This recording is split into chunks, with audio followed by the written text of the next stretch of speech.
As you might know, a while back I bought a few watches from Wish.com. One of the more popular ones was a Tudor Black Bay. I thought I was getting a 58, but it turned out not to be the same dimensions as a 58, but it's been a popular video on my channel. I hope you'll check it out if you haven't seen it.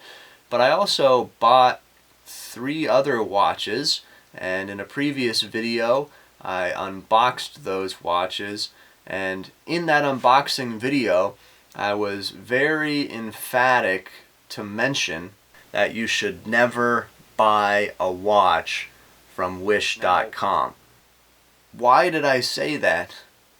Why should you never buy watches from Wish.com? Well, the main reason is because they sell fake watches. That's what I said in that video. That's what I'm going to keep saying. Wish.com sells counterfeits. They sell fakes, and that's illegal. We all know that. So this video is the first episode of a little mini series that I'm starting called Don't Buy Watches from Wish.com. And in today's video, we're going to be doing a side-by-side comparison of a Feiko Turtle that I bought from Wish for about $27. And I'm going to compare it to a real Seiko Turtle, which usually goes for $300 and even sometimes close to $400. And this watch is on loan from my good friend Average Joe at Average Joe Watch Reviews, so thank you to him. We're going to be putting both of these watches side by side, comparing them, seeing the differences between the fake and the real.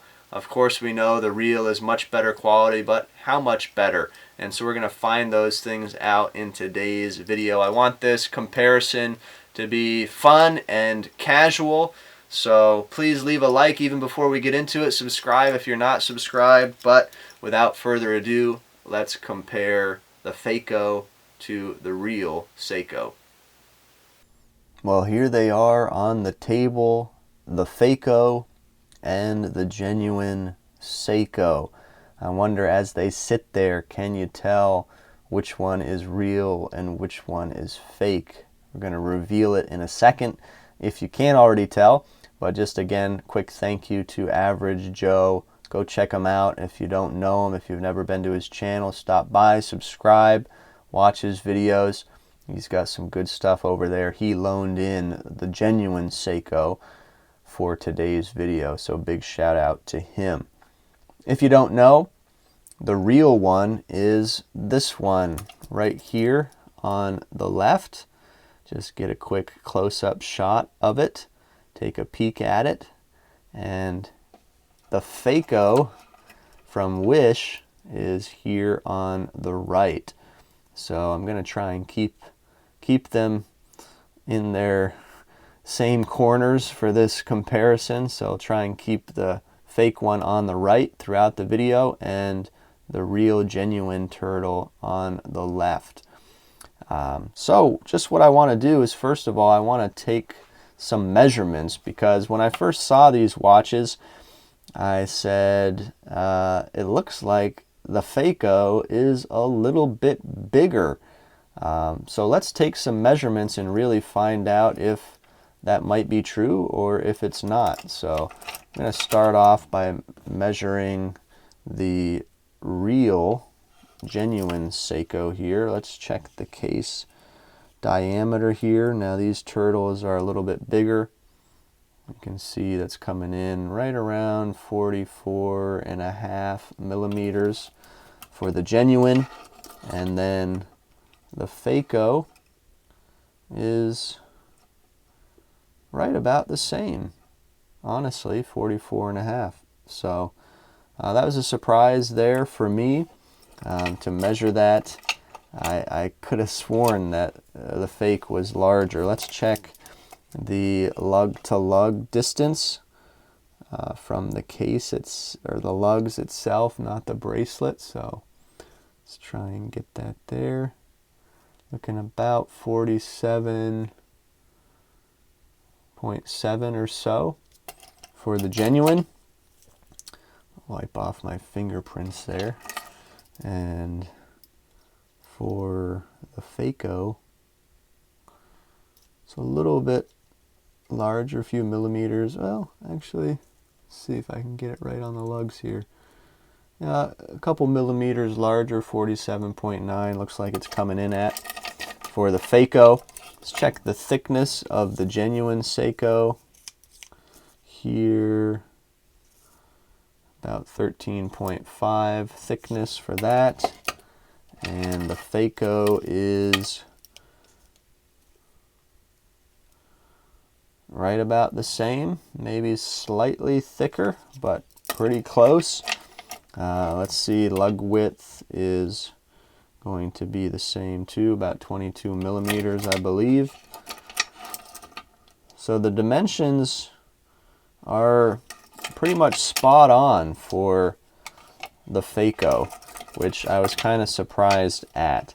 Now I want to talk about first major differences, and then we'll look at some minor differences. What are the differences that you see right off the bat without a lot of inspection? Those would be the major differences, and then some minor ones which you might not notice right away.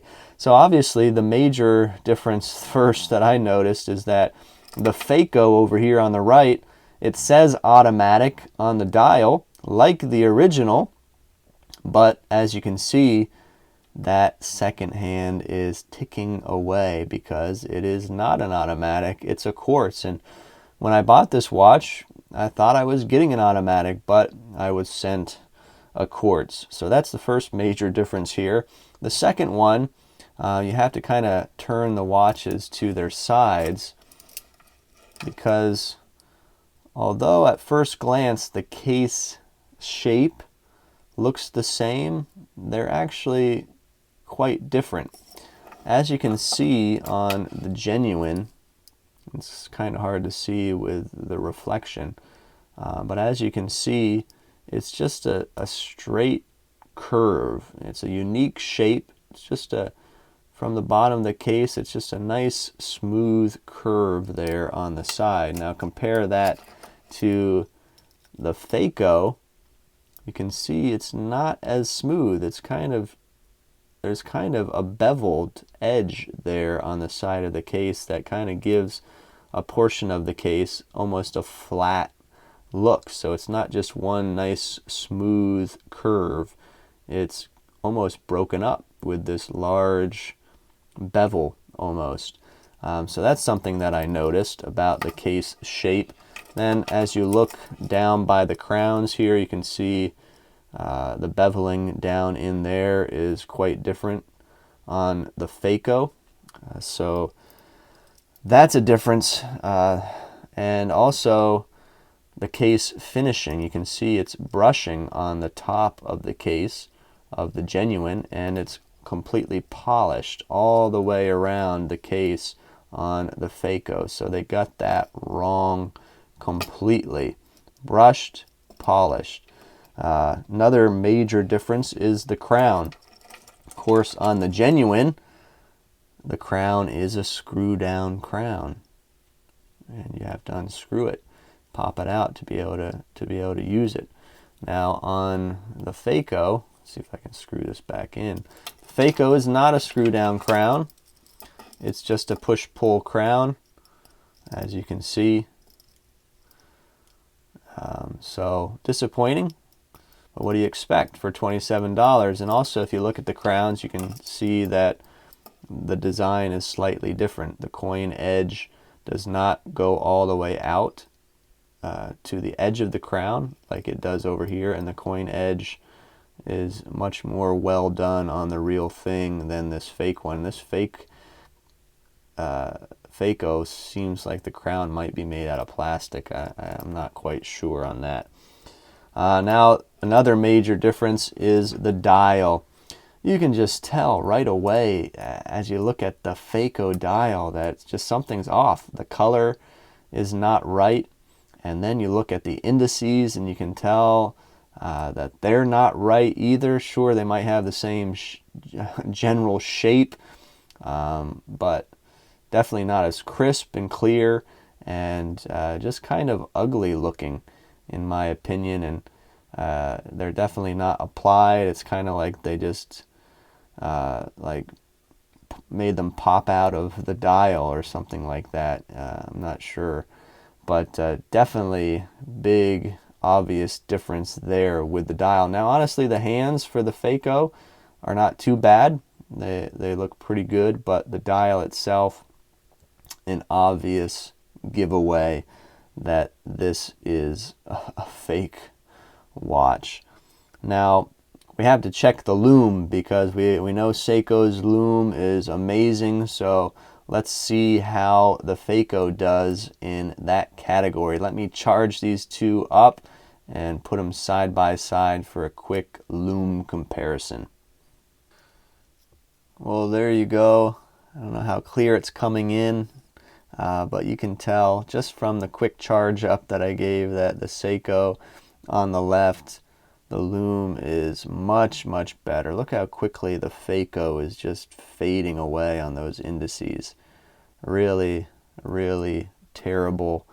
But there's the great Seiko Lume on the left, holding out strong. So big, big difference there with the Lume.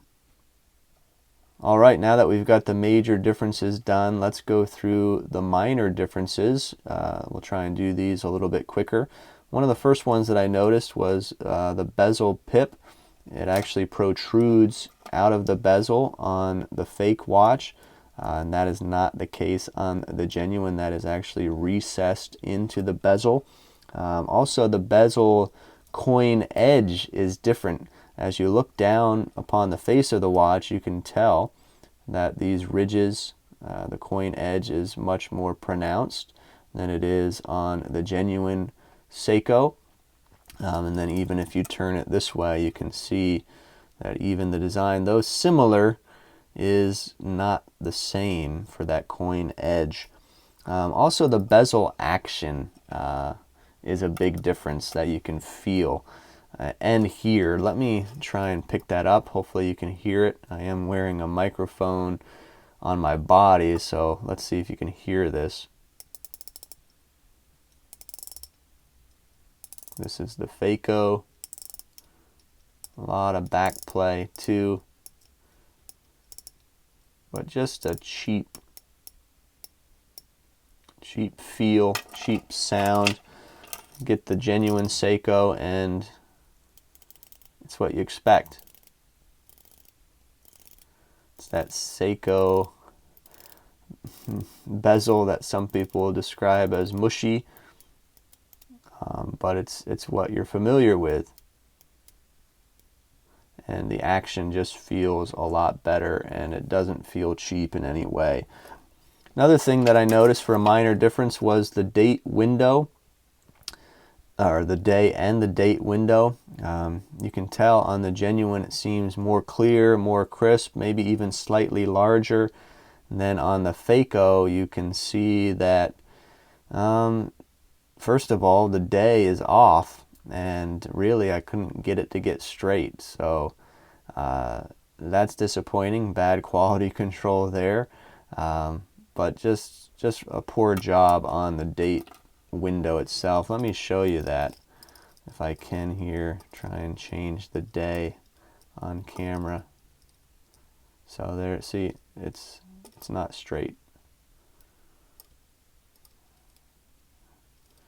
Thursday, not straight. Friday, not straight. Everything is off. The numbers are fine for the most part, but can't get those days to line up. So another point of quality being of lesser value when you buy something like this, obviously. Also, let's see, minor difference, the case back. Open this up here. Sure, they put that wave on there like the genuine, which we'll see, but it's not as good of quality as the real thing. Let me open the real one up. And as you can see, the real one is is actually more raised and of better detail, like crisper I feel, and just looks better overall. So just a minor thing. And then the clasp. Now these bracelets are pretty similar for the most part, especially in the looks. You can tell the fake one on the right and the real one look pretty much the same. They both have solid end links, which is surprising for Seiko that they have a bracelet with solid end links, but this one does. But the design is pretty much similar all the way down to the clasp, pretty much mirror image of everything. But as you use the clasp, here's the real one, it works well. Of course, it's just pressed, but it works well. Everything buckles in nice and solid. Not really the case when you use the Feiko. It kind of comes off a little bit hard, kind of clicks in harder as well, and then this fold over is kind of sticky. It's really hard. And you can see the little nibs here on the side. It's like you're almost going to try and snip them off of the clasp. That's what it kind of feels like. So I could just tell that was, you know, of cheaper quality than the genuine Seiko. So that's just a quick comparison, guys. Maybe not so quick, I don't know, but I hope you enjoyed the side-by-side of the Feiko on the right and the Seiko, the genuine Seiko Turtle on the left. Let me get back in front of the camera and share some final thoughts. Don't buy watches from wish.com. Why? The number one major reason that I keep saying over and over is because they sell counterfeits. They sell fakes. As you can see, this Seiko that I thought I was getting is really a Feiko. They advertise it as real all over the website, in the pictures. Sometimes they even show real watches, but then you get a fake when you buy it. And of course we know, you know, looking at the price, that is going to be the case, but there might be some people out there who don't know, and they might think they're getting a real watch for a super low price. And so this is why we shouldn't buy from wish.com. The second reason, as you can see from this video, is that the quality is not there for this $27 Feiko Turtle. There's just a lot wrong with it. It's who knows how long it's going to last if you were to actually wear this watch. The bezel is terrible, the dial is really bad, the lume is subpar, and many other things. It's a quartz movement when I thought I was getting an automatic, so the quality is not there. So these are the main reasons why not to buy watches from wish.com. What do you guys think about the Feiko Turtle? How do you think it stood up to the real thing? Let me know down in the comments, and let me know your thoughts on wish.com in general. Thanks for tuning in today. I want to talk to you down in the comments, so please leave a comment, please like the video, and please subscribe to the channel if you're not subscribed. Thanks again for stopping by, and we'll see you next time.